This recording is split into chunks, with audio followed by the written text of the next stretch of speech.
quero convidar os irmãos para que a gente abra a Bíblia na primeira carta aos Coríntios, capítulo 6.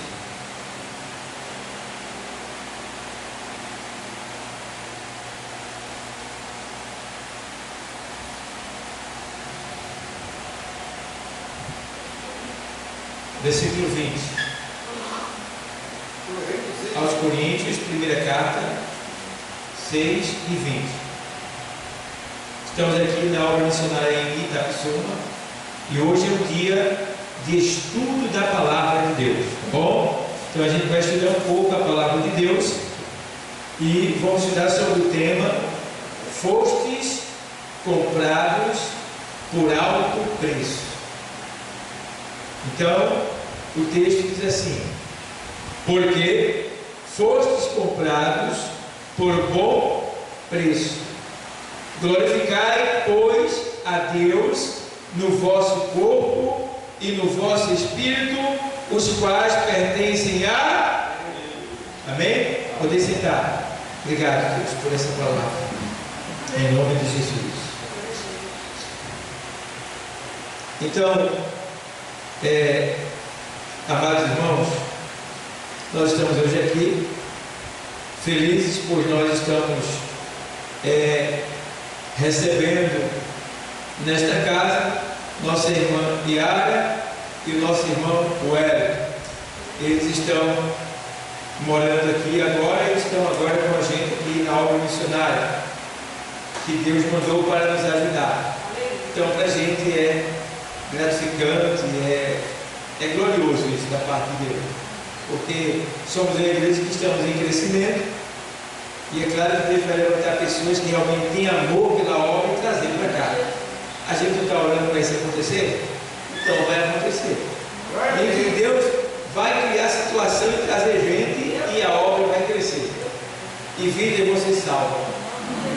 Então a gente leu aqui, pessoal, essa carta do apóstolo Paulo aos Coríntios, e é uma carta que fala sobre o apóstolo Paulo dizendo que o nosso corpo, os nossos corpos, eles são membros de Cristo. Então é muito importante, irmão, quando a gente entende que o nosso corpo, ele é membro do corpo de Cristo. Às vezes a gente costuma dizer assim: não, o povo está dizendo para ele, você é a igreja. Olha, eu não sou a igreja, eu represento a igreja. Por quê?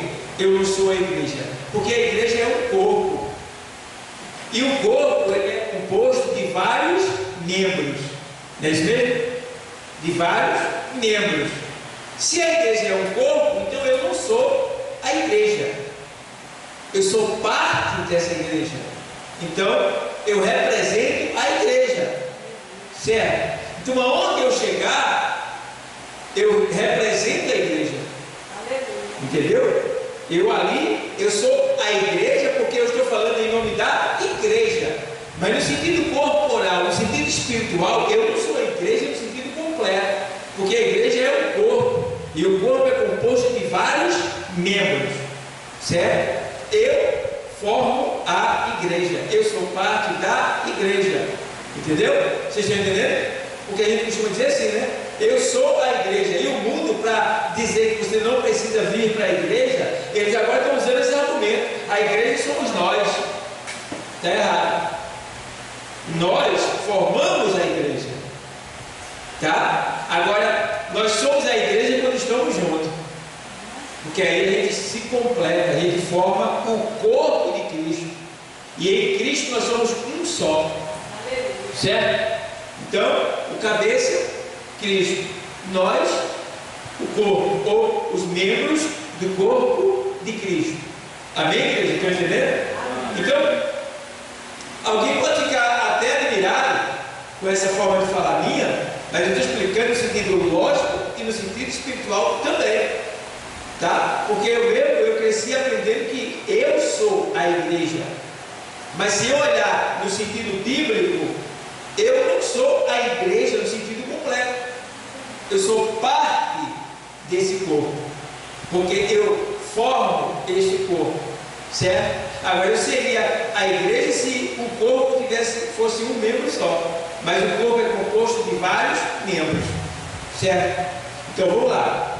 Aí o texto diz assim: porque o apóstolo Paulo, ele escreve aos Coríntios essa carta, porque a igreja de Corinto, irmão, pense numa igreja, irmão, com muitos dons espirituais, uma igreja poderosa, mas uma igreja, irmão, tinha muita gente naquela igreja. Mas pense numa igreja para dar problema a Paulo, era muito irmão problemático que tinha ali na igreja de Corinto.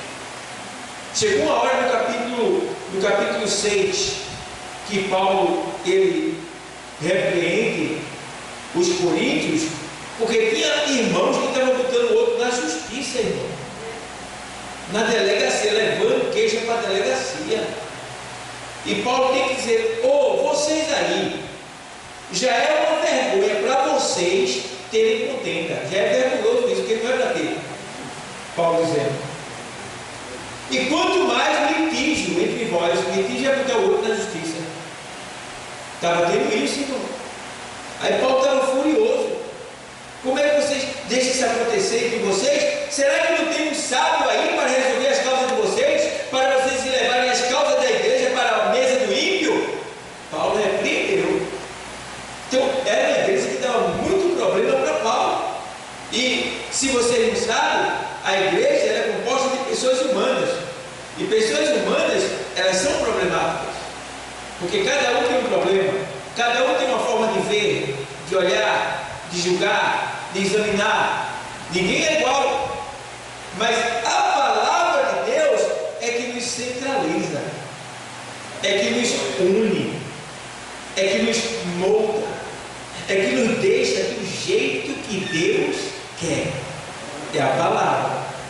É por isso que quanto mais a gente vê a palavra, vem à igreja para ouvir a palavra, a gente fica mais consciente, mais educado, mais sábio, mais conhecedor, mais longânimo, tem mais temperança, produz o fruto do amor, perdoa mais. Se você ouvir a palavra e guardar no seu coração, que a gente sabe que tem gente que está na igreja todo dia, mas parece que nunca veio nela.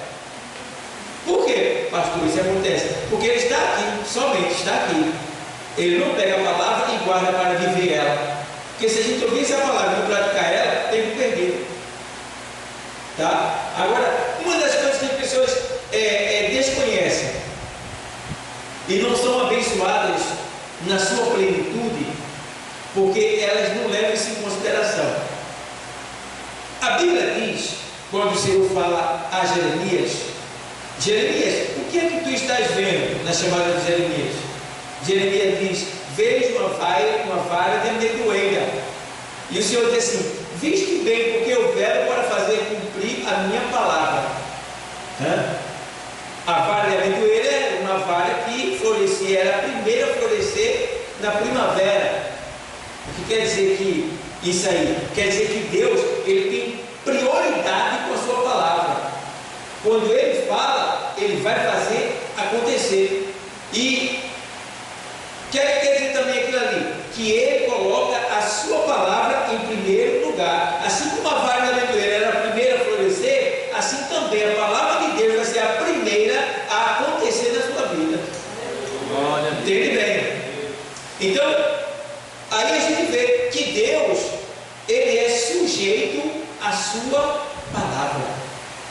Deus, para você entender, vou falar no sentido radical, para você entender, Deus é escravo da sua palavra. O que quer dizer Deus é escravo da sua palavra? Quer dizer que quando a palavra de Deus sai, se você pegar ela, ele é obrigado a fazer ela acontecer. O Senhor prova isso, pastor? Prova. Isaías 55:11. Ele diz: assim será a palavra que sair da minha boca, ela não voltará para mim vazia, mas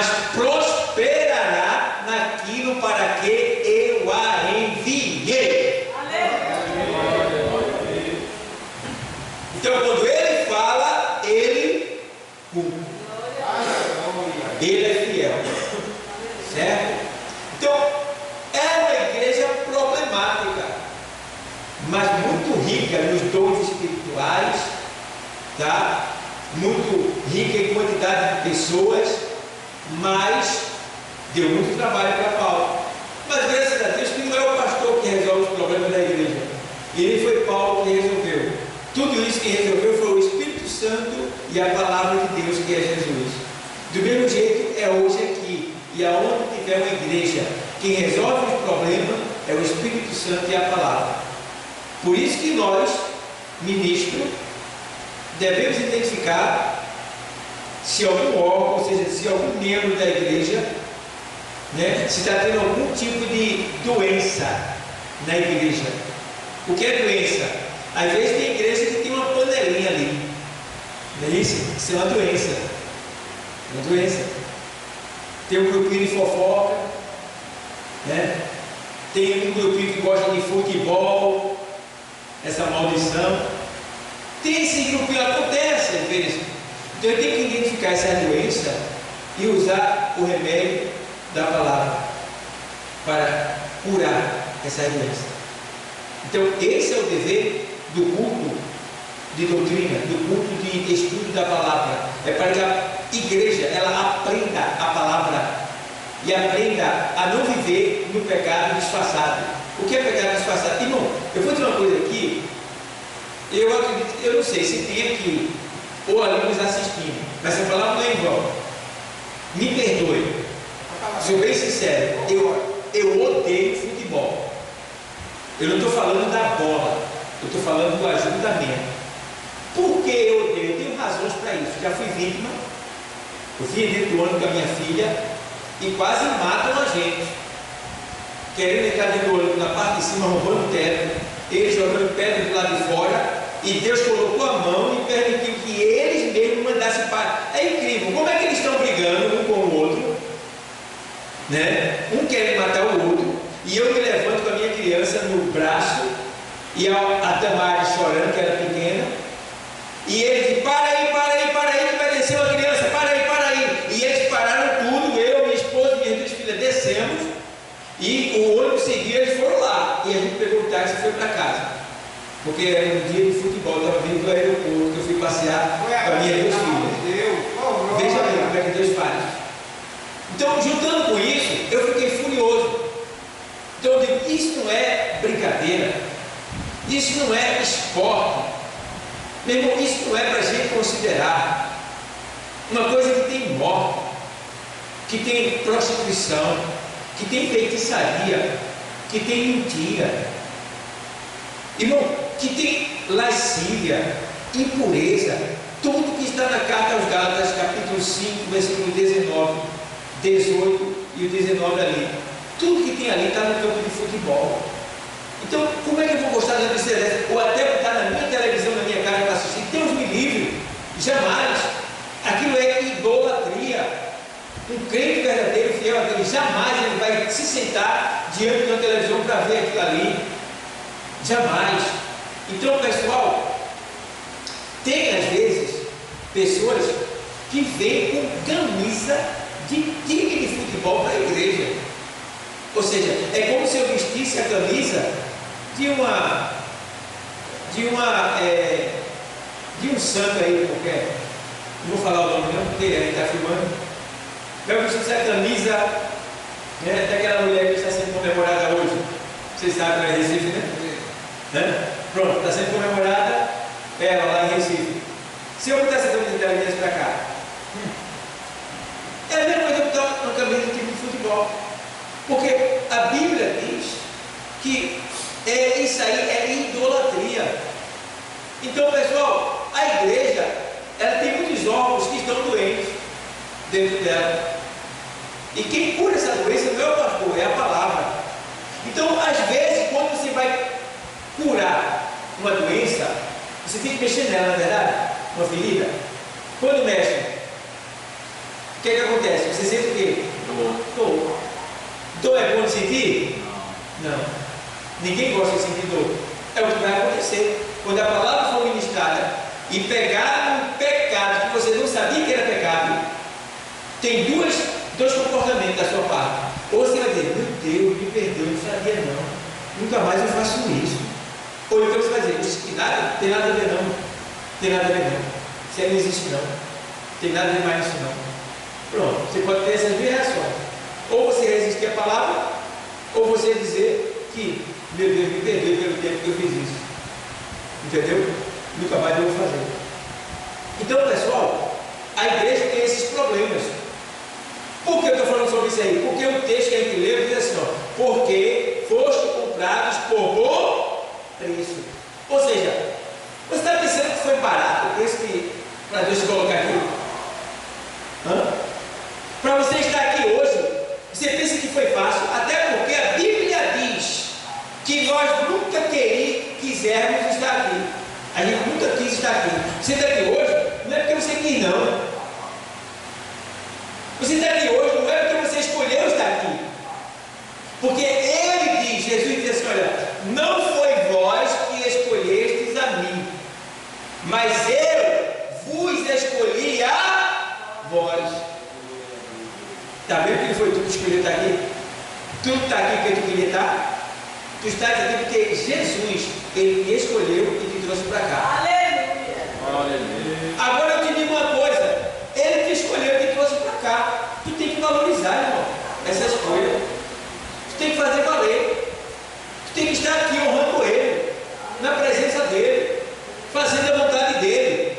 Porque o que ele passou por você, você jamais passaria por ninguém. Aguentar o que ele aguentou por você e por mim, você não aguentaria por ninguém.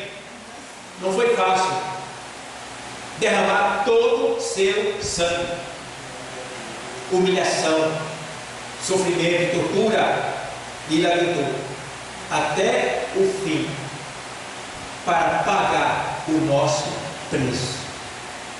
E depois que ele paga o nosso preço, tem gente que por qualquer coisa, pastor, vou sair da igreja. Pastor, estou saindo do órgão, não vou ficar mais nesse órgão não.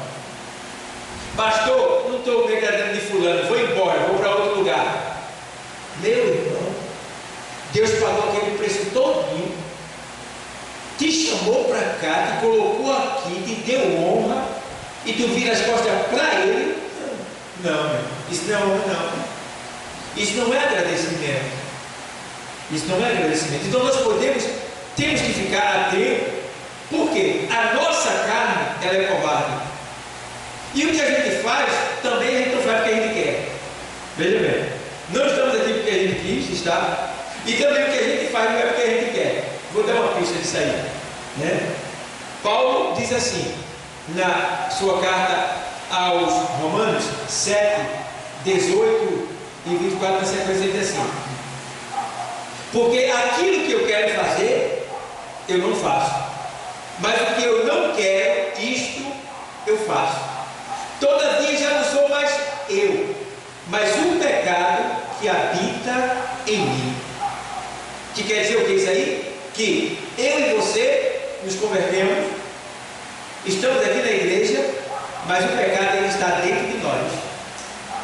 Sabendo, porém, que ele está dentro de nós, mas a gente não vive mais no pecado. Entende? Então Paulo está dizendo que, ele sem querer fazia o que não queria. Então é importante que a gente entenda que vai ter momentos que você vai reagir contrário à vontade de Deus, mas a palavra vai te pegar, a palavra vai te corrigir. E se tu for de Deus, tu recebe a palavra. Tu diz, obrigado, meu Senhor, eu reconheço meu erro, eu vou me consertar. Se tu não for de Deus, tu resiste. Não gostei não, vou mais não, vou embora, vou entregar tudo. Então, quem é de Deus, escuta a palavra de Deus, certo? E aí, e escutar no grego é viver, viu? Escutar no grego não é ouvir não.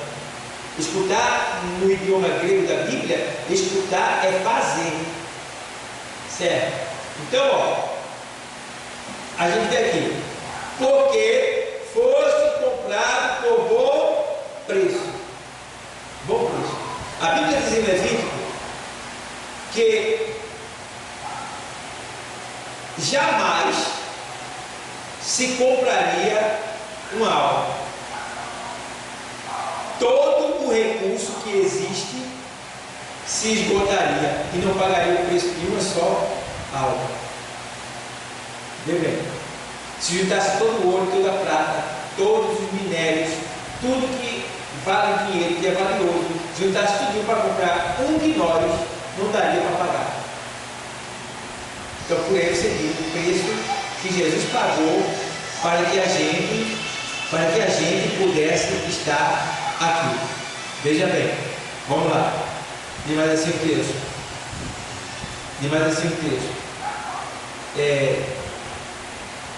Porque foste comprado por bom preço.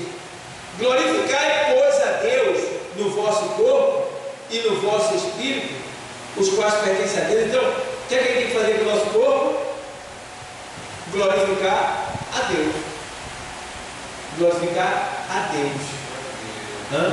Temos que ter cuidado, muito cuidado mesmo com o nosso corpo, com a nossa adoração a Deus.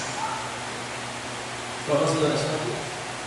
O apóstolo Paulo, ele escreve a Romanos, no capítulo 12 de Romanos, na carta aos Romanos,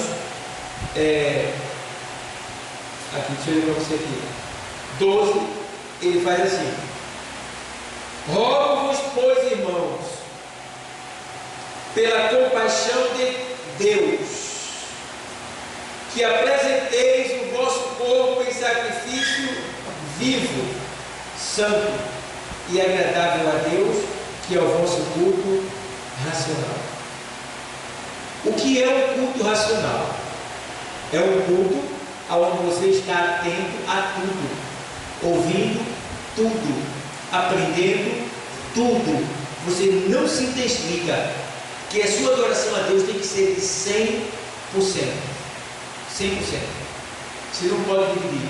Nada pode impedir a sua adoração dentro desse lugar. A não ser que alguém chegue lá do lado de fora, na porta da igreja, e diz: não, você vai ter que atender. Fora disso, eu não estou na terra. Eu estou na sala do trono da graça, diante da majestade suprema. Então, nada pode atrair a minha. Entendeu? Tem que estar ligado. Totalmente ligado. Porque quando ele diz: olha, rogo-vos, pois, irmão, Paulo dizendo: rogo-vos, pois, irmão, que apresenteis o vosso corpo em sacrifício vivo, santo e agradável a Deus, que é o vosso culto racional. Por quê? Tem uma luta, irmão. Existe uma grande guerra para tentar nos impedir de receber a palavra na sua plenitude. Por quê? Você está aqui ouvindo a palavra desde o começo, então você está entendendo de onde está vindo a palavra. Isso é bom. Então vai existir uma guerra no mundo espiritual para tentar desvirtuar, tentar de alguma maneira tirar a sua atenção da palavra, para que você perca a sua bênção. Por quê? A palavra, ela é sementes. E toda vez que a gente ministra a palavra, as sementes estão sendo lançadas no jardim. Porque a Bíblia diz que a igreja é o jardim fechado de Deus. Está lá em Cantares: jardim fechado és tu, esposa minha. Então, quando a gente está ministrando, está sendo lançado no jardim as sementes. Agora, interessante, irmão, você tem que ficar atento, tem que pegar todas as sementes que saem. Por quê? Se eu plantar feijão, pode ser que a formiga coma e ele não nasça. Mas a semente da palavra não tem como ela nascer. Ela vai brotar de todo jeito. Está entendendo? Que quer dizer que Deus falar vai acontecer. Não tem como ser impedido de acontecer. Vai acontecer de todo jeito. Se você ver a parábola do semeador, ele saiu semeando e ele jogou a semente em várias terras, não é isso mesmo? Na pedra, nos espinhos, nos pedregais, nos espinhos, em várias terras, ele jogou a semente. Aí, por acaso, elas deixaram de brotar? Pode ver que na parábola ali, todas elas brotaram. Agora, eis a questão: teve uma que ficou entre os pedregais, não tinha firmeza, morreu. Entendeu?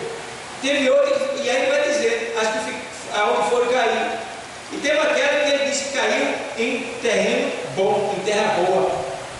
Aí fica em terra boa, uma produziu 30, outra 60 e a outra 100.